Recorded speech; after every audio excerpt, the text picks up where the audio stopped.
Shalom everyone! I'm Sari. And I'm Kayla. And thank you for joining us for Pre-Shabbos Circle Time this week. Can everyone start by showing us their big circles? It's circle time, it's circle time, it's circle time today. It's circle time, it's circle time, let's all shout, hooray! That was such a great shout. I heard you all the way at our house. Great job, everyone. Can you guys all show me your Shabbos angels? I'm going to take them out from the closet. Perfect. The Shabbos angels are peeking through my window. Emma's lighting candles, but no one's gone to shul. Shabbat shalom, Shabbat shalom, Shabbat shalom to every one of you. Good Shabbos, everyone, and thank you so much for joining us for Circle Time this week. We're so excited to have you. Kayla, can you tell me, what does the cow say? Moo moo. And what does the train say? Chicka chicka choo choo. And what does the bird say? The cow is in the barn, it goes moo moo moo. The train is on the track, it goes choo choo choo. The bird is in the tree, it goes tweet tweet.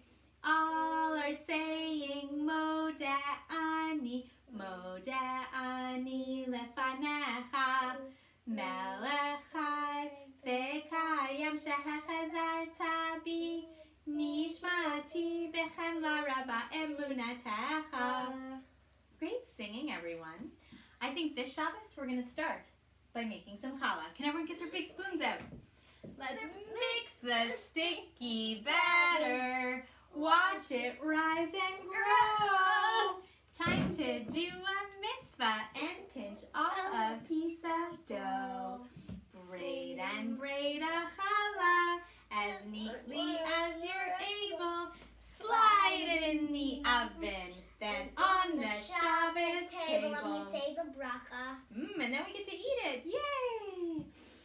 So I think we should sing our special fun song about having a dinosaur come visit, because maybe we miss having dinosaurs and other guests at our Shabbos table while we're in this pandemic. Well, I don't think I'd want a dinosaur at my table. Oh, maybe not you. Let's sing the song. Oh, there's a dinosaur knocking at my door. Knocking 1, 2, 3. Yes, there's a dinosaur knocking at my door, and he's come to spend Shabbat with me. First we light the candles, then we bless the wine. Then we bless the challah, and we all eat dinner together. But we say the bracha too. That's what the song says. We bless the challah. Oh, there's a dinosaur knocking at my door. Knocking 1, 2, 3. Yes, there's a dinosaur knocking at my door, and he's come to spend Shabbat with me. Great job singing, everybody. So we're going to let Rabbi Scher tell us a little bit about this week's Shabbos Parsha. Over to you, Rabbi Scher. Hi, everyone. Shabbat Shalom to you. This week's Torah portion, this week's Parsha, is another really special one. One of the parts of this week's Torah portion tells us about all of the Jewish holidays, the entire Jewish calendar. First, it tells us about Shabbat, that special day that we have every single week. Then it tells us about Pesach, Passover, the holiday that we celebrated not too long ago with matzah and our seders. And then it tells us about the 49 days between Pesach and the holiday of Shavuot, which are the 49 days that we prepared ourselves to receive the Torah from Hashem at Mount Sinai. And then, of course, Shavuot, when we receive the Torah. It also celebrates other things as well. And then we have Rosh Hashanah, the first day of the Jewish year. And then Yom Kippur, which is that Jewish fast day where we ask for forgiveness from all of those around us and as well from Hashem, and we get a clean slate. And then we have Sukkot and Simchat Torah, when we sit in the sukkah and we dance with the Torah, and it's the most joyous time of the year.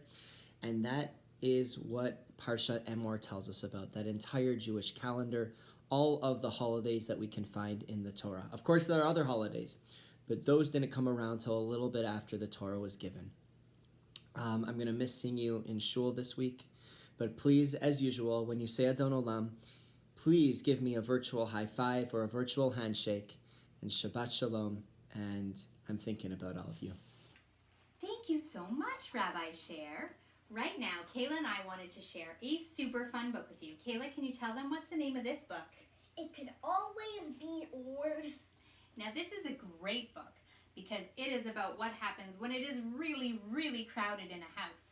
And I know we have all been spending a lot of time in our own houses, so maybe it'll have a good solution for what we can do to manage all being cooped up. Let's see. It could always be worse.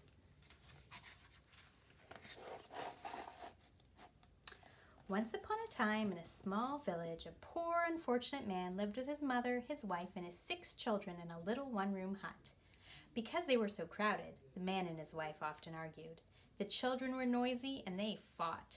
In winter, when the nights were long and the days were cold, life was especially hard. The hut was full of crying and quarreling. One day, when the poor, unfortunate man couldn't stand it anymore, he ran to the rabbi for advice. "Holy Rabbi," he cried, "things are in a bad way with me and getting worse. We are so poor that my mother, my wife, my 6 children and I all live together in one small hut. We are too crowded and there's so much noise. Help me, Rabbi, I'll do whatever you say." The rabbi thought and pulled on his beard. At last he said, "Tell me, my poor man, do you have any animals, perhaps a chicken or 2? "Yes," said the man, "I do have a few chickens, also a rooster and a goose." "Ah, fine," said the rabbi. "Now go home and take the chickens, the rooster, and the goose into your hut to live with you." "Yes, indeed, Rabbi," said the man, though he was a bit surprised. The poor, unfortunate man hurried home and took the chickens, the rooster, and the goose out of the shed and into his little hut. When some days or a week had gone by, life in the hut was worse than before. Now with the quarreling and crying, there was honking, crowing, and clucking. There were feathers in the soup. The hut stayed just as small and the children grew bigger. When the poor, unfortunate man couldn't stand it any longer, he again ran to the rabbi for help. "Holy Rabbi," he cried, "see what a misfortune has befallen me. Now with the crying and quarreling, with the honking, clucking, and crowing, there are feathers in the soup. Rabbi, it couldn't be worse. Help me, please." The rabbi listened and thought. At last he said, "Tell me, do you happen to have a goat?" "Oh yes, I do have an old goat, but he's not worth much." "Excellent," said the rabbi. "Now go home and take the old goat into your hut to live with you." "Ah, no, do you really mean it, Rabbi?" cried the man. Come now, my good man, and do as I say at once," said the rabbi. The poor, unfortunate man tramped back home with his head hanging down and took the old goat into his hut. When some days or a week had gone by, life in the little hut was much worse. Now with the crying, quarreling, clucking, honking, and crowing, the goat went wild, pushing and butting everyone with his horns. The hut seemed smaller, the children grew bigger. When the poor, unfortunate man couldn't stand it another minute, he again ran to the rabbi. "Holy Rabbi, help me," he screamed. "Now the goat is running wild. My life is a nightmare." The rabbi listened and thought. At last he said, "Tell me, my poor man, is it possible that you have a cow? Young or old, doesn't matter." "Yes, Rabbi, it's true I have a cow," said the poor man fearfully. "Go home then," said the rabbi, "and take the cow into your hut." "Oh no, surely not, Rabbi," cried the man. "Do it at once," said the rabbi. The poor, unfortunate man trudged home with a heavy heart and took the cow into his hut. "Is the rabbi crazy?" he thought. When some days or a week had gone by, life in the hut was very much worse than before.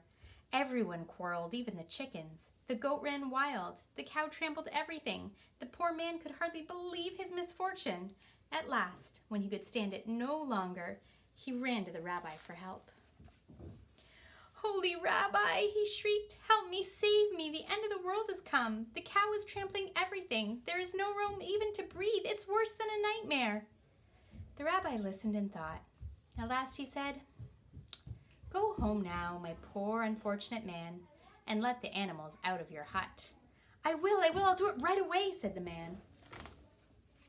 The poor unfortunate man hurried home and let the cow, the goat, the chickens, the goose, and the rooster out of his little hut.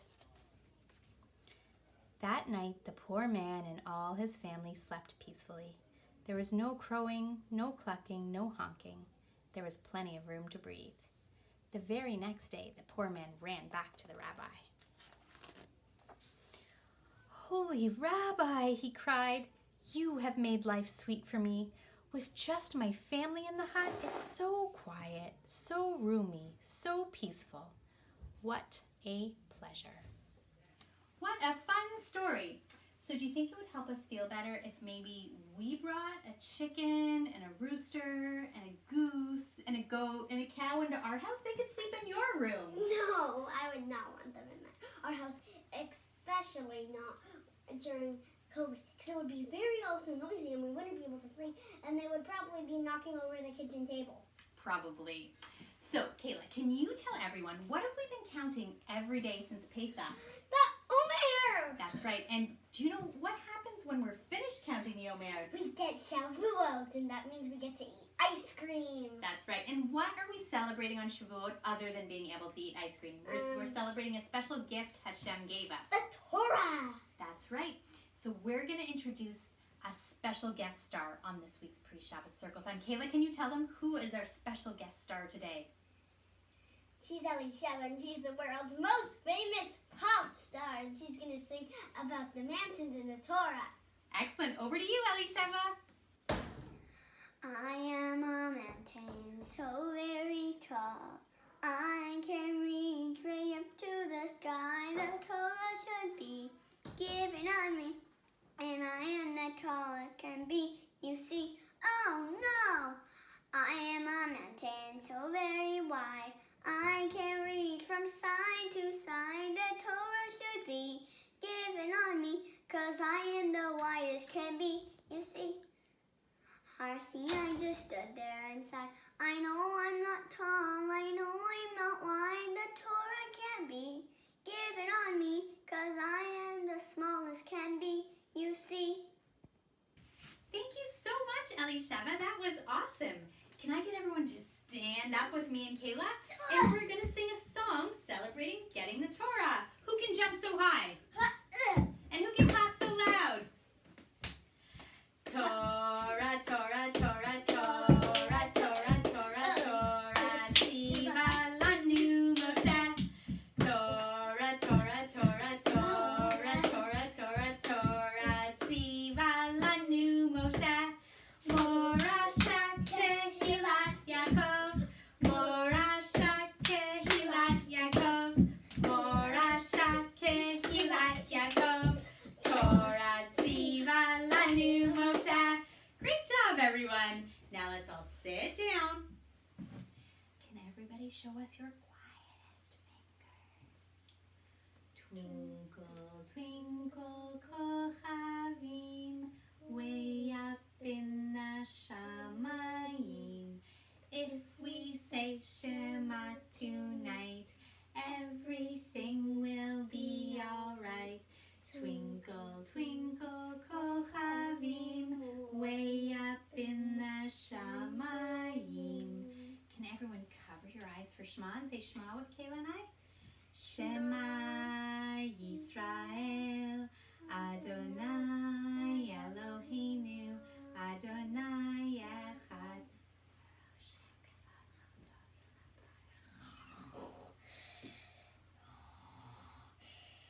Look at all the sleeping children, sleeping until noon. Come, let us wake them with a merry tune. They're so still, are they ill? Wake up, little children, hop, hop, hop. Wake up, little children, hop, hop, hop. Wake up, little children, hop, hop, hop. Hop and stop. Let's all stand up. I've got that Shabbos feeling up in my head, up in my head, up in my head. I've got that Shabbos feeling up in my head, up in my head today. I've got that Shabbos feeling deep in my heart, deep in my heart, deep in my heart. I've got that Shabbos feeling deep in my heart, deep in my heart today. I've got that Shabbos feeling out in my hands, out in my hands, out in my hands. I got that Shabbos feeling out in my hands, out in my hands today. I've got that Shabbos feeling down in my toes, down in my toes, down in my toes. I got that Shabbos feeling down in my toes, down in my toes today. Good Shabbos, everyone. Kayla, do you want to show them that we had another special guest for this week's Circle Time? Can you show them? This is Flat Morliana. Oh, she's the wrong way. Flat Morliana. So Flat Morliana joined us for this week's Circle Time, and we had Elisheva. But if you would like to be a guest on our Circle Time, we would love to have you. So if you'd like to sing a special Shabbos song or Shavuot song, or you have something you'd like to share, you can send me a message, and you can be our special guest star on Circle Time. Good Shabbos, everyone. Bye-bye.